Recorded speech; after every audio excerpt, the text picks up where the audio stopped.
Have you ever wondered why the moments you dread the most arrive like a storm that gives no warning? What if I told you that everything you are about to face has already been seen, weighed, and woven into a plan so vast that your mind could scarcely hold it?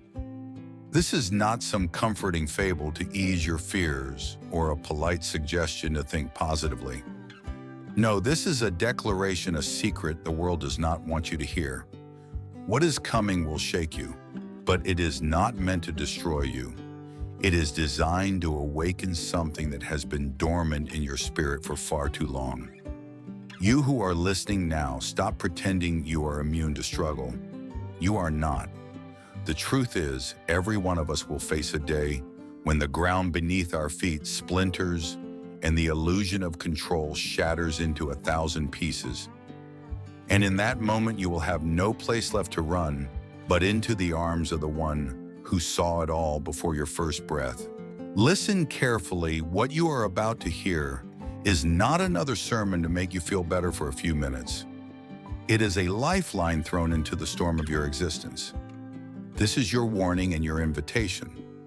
Some of you feel it already, a quiet trembling in your heart, a suspicion that life is more than a string of successes and failures, that there is a war raging in unseen places. You feel it in the nights when you cannot sleep, in the questions that haunt you, when the applause fades in the secret ache that no achievement can heal. You have spent years outrunning your emptiness, thinking that if you just worked harder, tried longer, smiled wider, maybe you could finally outrun the shadows chasing you.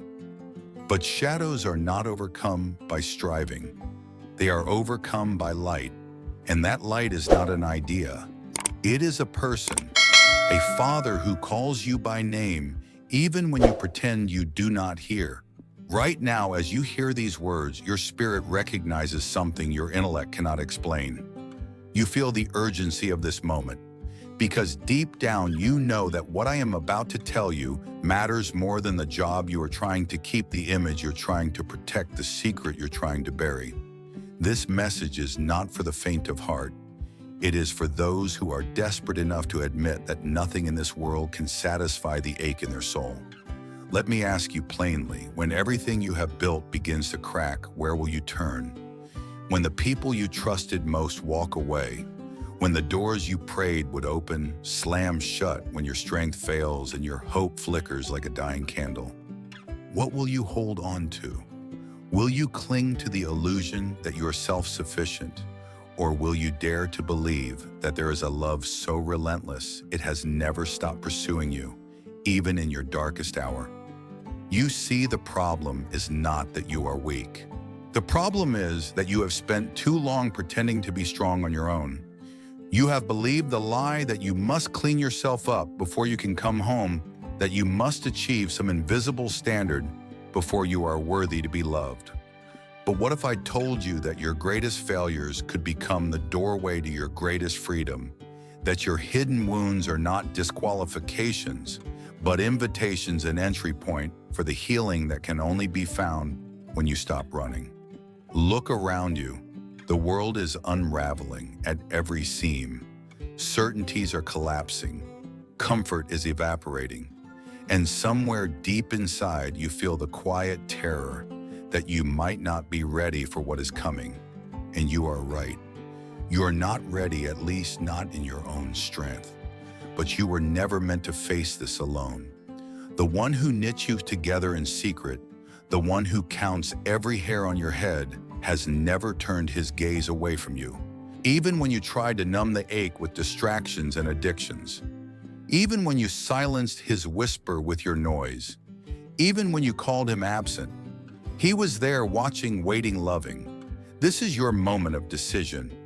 You can keep pretending that your life is a string of random accidents, or you can awaken to the truth that nothing has ever been random. Nothing. The heartbreak, the victories, the betrayals, the moments you almost gave up, every one of them was seen. And every one of them can be redeemed. But not if you insist on staying in hiding. Not if you cling to your pride like a shield. This is the crossroads you stand at. Will you keep chasing a life that leaves you hollow, or will you stop long enough to hear the voice that has been calling you home since before you were born? Because this is not just a message, it is an echo from eternity, a summons to return, a holy warning that what is about to happen is nearer than you think.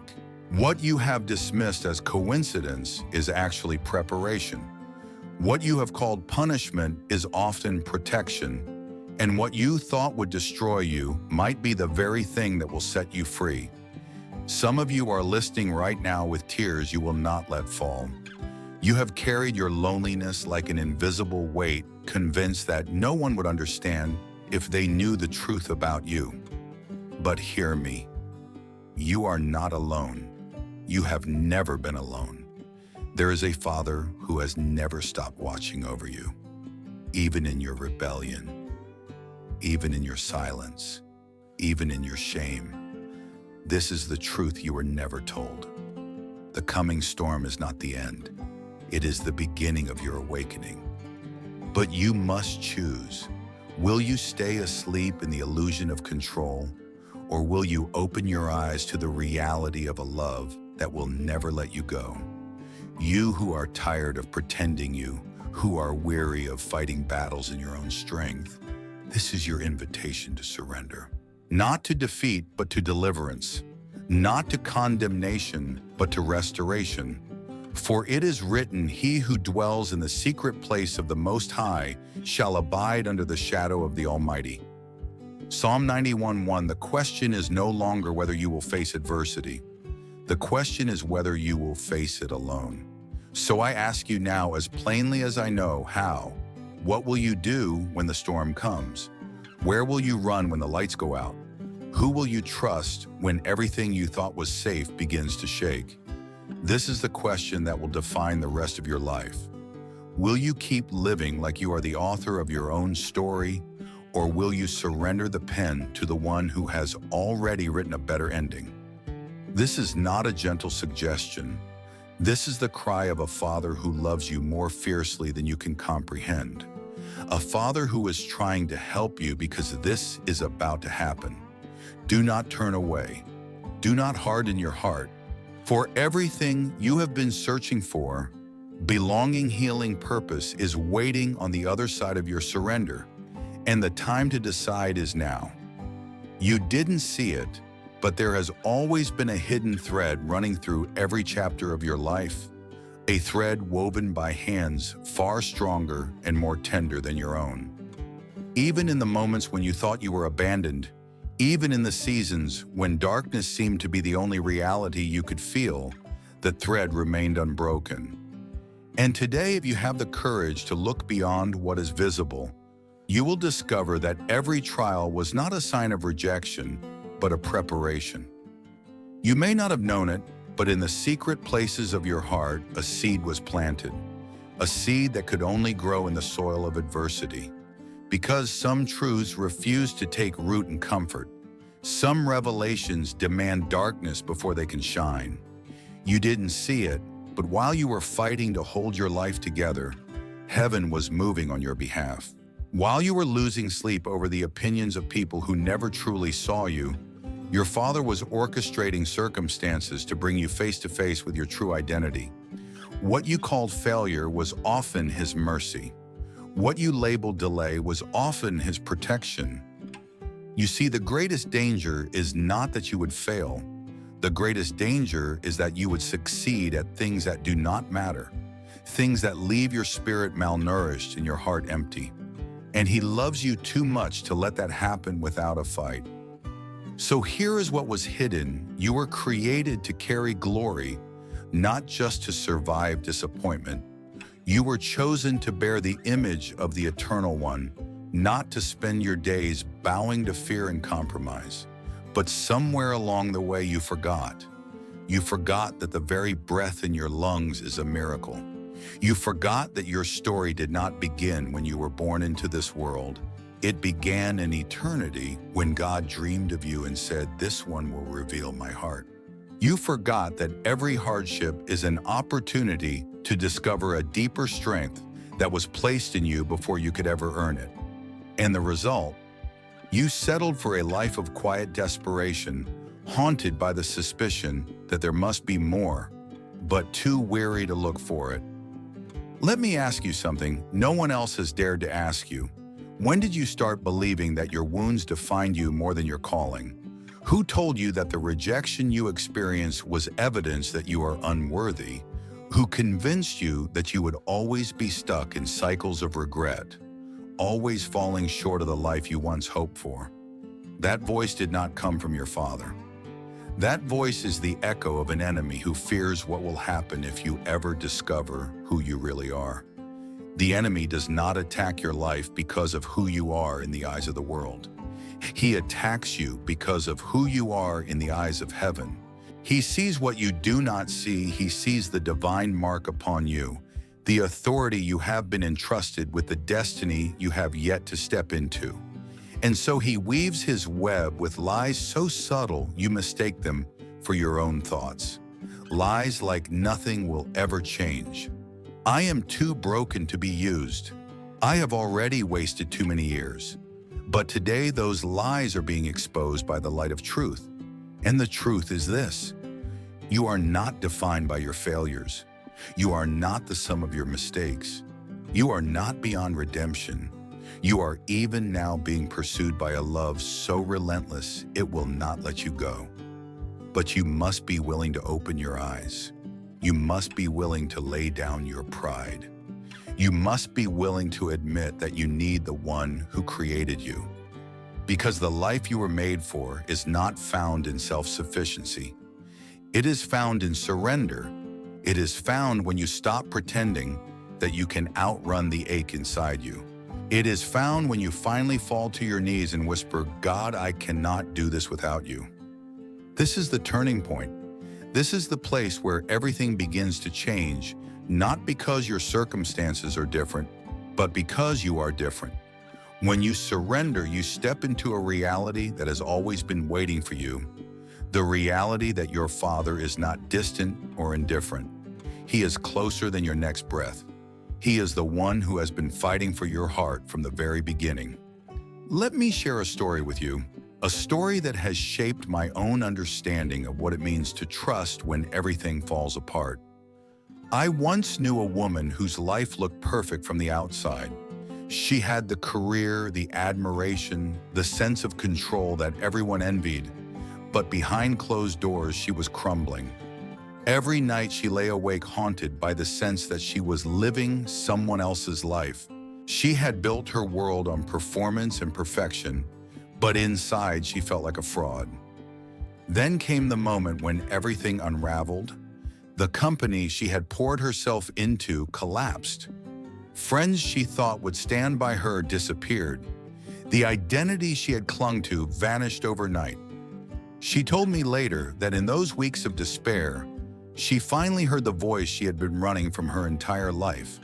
Not the voice of accusation she had expected, but the voice of a father who said, "I am still here, and I have not changed my mind about you."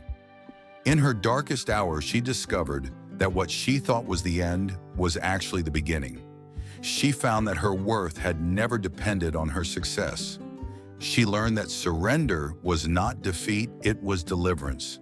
And from the ashes of everything she lost, God began to build something unshakable. She would tell you today that she does not miss the life she lost, because the life she found is so much more real. And that same invitation is extended to you right now. You can keep clinging to the identity you have built, or you can release it into the hands of the one who knows who you truly are. You can keep trying to control every outcome, or you can trust that the one who calls you beloved has already written the end of your story. You can keep fighting battles that leave you empty, or you can step into a victory that was won long before you took your first breath. But make no mistake, you must choose. No one else can choose for you. You see, what you thought was a curse was actually your calling in disguise. The very place where you have been wounded is often the place where God plans to release the most healing through you. Your story is not over, it has barely begun. And the pain that has threatened to bury you can become the soil where resurrection life takes root. But you must decide that you will not settle for half-hearted faith. You must decide that you will not keep God at arm's length because you are afraid of being disappointed. Because the truth is, He has never disappointed those who truly trusted Him. Yes, there are moments when He did not do what we expected. Moments when His timing seemed impossibly slow. Moments when His ways seemed to contradict our desires. But if you look back, if you dare to see, with the eyes of faith, you will discover that even the delays were drenched in mercy. Even the unanswered prayers were a shield. Even the closed doors were a detour that led to something better. And when you begin to see your life through the lens of eternity, everything changes. You realize that your value was never in what you could produce. Your worth was never in your performance. Your identity has always been secure in the one who calls you by name. So this is the moment to choose whether you will stay in hiding or step into the light. The moment to decide if you will let fear dictate your story or if you will surrender to a love that has never failed. And as you stand at this crossroads, I want you to hear this clearly. God is not finished with you. The fact that you are listening right now is proof that He is still calling. He is still pursuing. He is still ready to take what the enemy meant for harm and turn it into something so beautiful you will scarcely recognize your life. But first, you must lay down your pride. You must lay down your excuses. You must lay down the illusion that you are safer in your own hands than in His. This is the climax of your story, the moment when you discover that surrender is not the end. It is the door into everything you have been searching for. The truth you were never told is this: the storm that is coming is not sent to destroy you.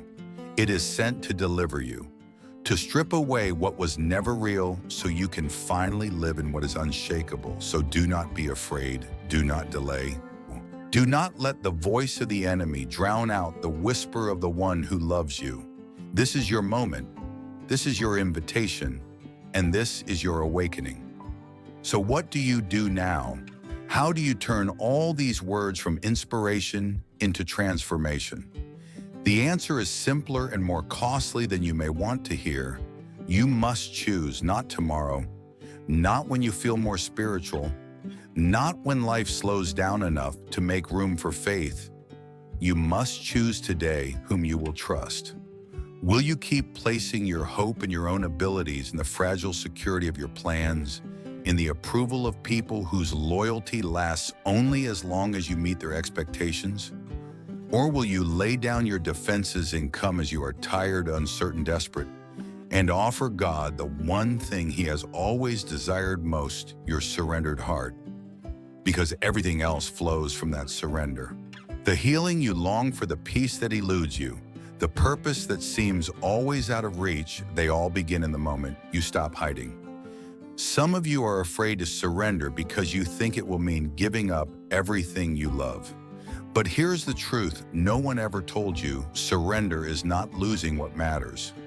It is letting go of what is killing you so that you can receive what you were created for. You will never find true life by clinging to what is familiar but empty. You will never taste the freedom you were made for if you keep drinking from wells that leave you thirsty. You were created for more than survival.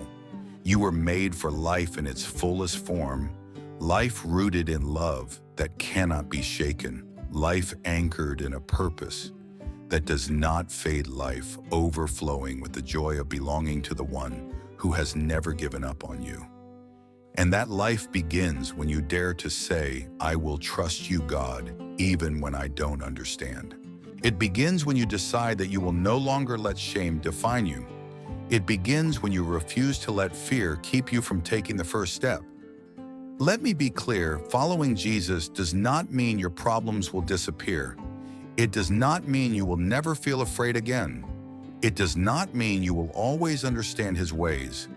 But it does mean that you will never be alone in the fight. It means you will have an unshakable refuge when the storms come. It means that even when you walk through the valley of the shadow of death, you can fear no evil because He is with you. If you have been waiting for a perfect moment to surrender, you will wait forever. There is no perfect moment, only a perfect love that is willing to meet you in your imperfection. That love is reaching for you now. The question is, will you take his hand? This is the place where your old life ends and something new begins. You don't have to have all the answers. You don't have to clean yourself up first. You don't have to pretend to be stronger than you are. You just have to be willing to say yes. Yes to being loved even when you feel unlovable. Yes to being led even when you don't know the way.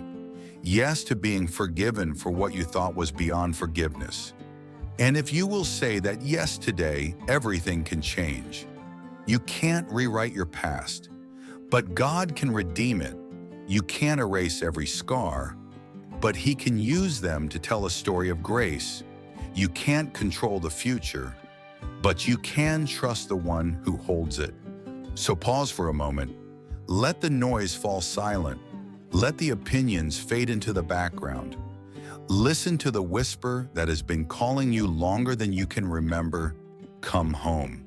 This is not the voice of condemnation. This is the voice of love. The voice that says, I see you, I know you, I have never stopped wanting you. If you hear that voice right now, don't push it away. Don't silence it with excuses.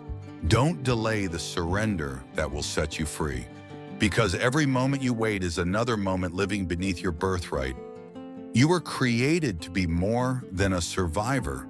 You were created to be a son, a daughter, and heir to a kingdom that cannot be shaken. This is your invitation to live like it. It won't be easy. It will cost you your illusions of control.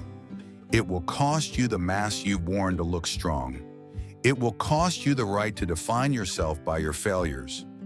But what you gain in return is worth everything: the peace of knowing you are forgiven, the strength of knowing you are never alone, the joy of knowing your story is held by hands that will never let it fall. If this message is for you, if you feel the stirring in your chest, the ache that says, this is what I've been waiting for, then stop scrolling. Stop searching for another distraction. Start praying. Start talking to the one who has been waiting for you longer than you can fathom. You don't need fancy words. You don't need to get everything right. Just be honest. Tell him what you're afraid of. Tell him what you regret. Tell him what you hope for but are scared to believe, and then let him speak. Let him remind you that his love is not a theory, but a living reality. Let him lift the weight you've been carrying alone. Let him show you that surrender is not weakness, but the beginning of real strength. And as you take that first trembling step toward him, know this: you are not stepping into judgment. You are stepping into mercy. You are not walking into rejection. You are walking into a welcome so profound it will undo you in the best possible way. You are not about to lose yourself. You are about to discover who you really are. So come as you are. Come with your doubts. Come with your failures. Come with your hopes and your fears and your questions. Come home. Because the love you have been searching for has been searching for you all along. This is not just another chance. This is the chance you were born for. The moment you were made for. The crossroads where everything can change. And all that stands between you and the life you were created to live is a single choice. Will you trust him? Will you say yes? Will you believe that his grace is bigger than your sin? His power stronger than your weakness? His plan better than anything you could build on your own? If you will see what no eye has seen, what no ear has heard, what no heart has imagined: the glory of a life surrendered to the one who loves you without limit. So take a deep breath. Let go of the fear and say it with your whole heart: I choose you, God. Not halfway, not with conditions, not only when it's easy. I choose you because I know you chose me first. And when you do, you will not be the same. You will walk out of the shadows into a light that cannot be extinguished. You will carry a peace that does not make sense to this world. You will become living proof that nothing is impossible for the one who holds your life. This is your moment. This is your invitation. This is your homecoming.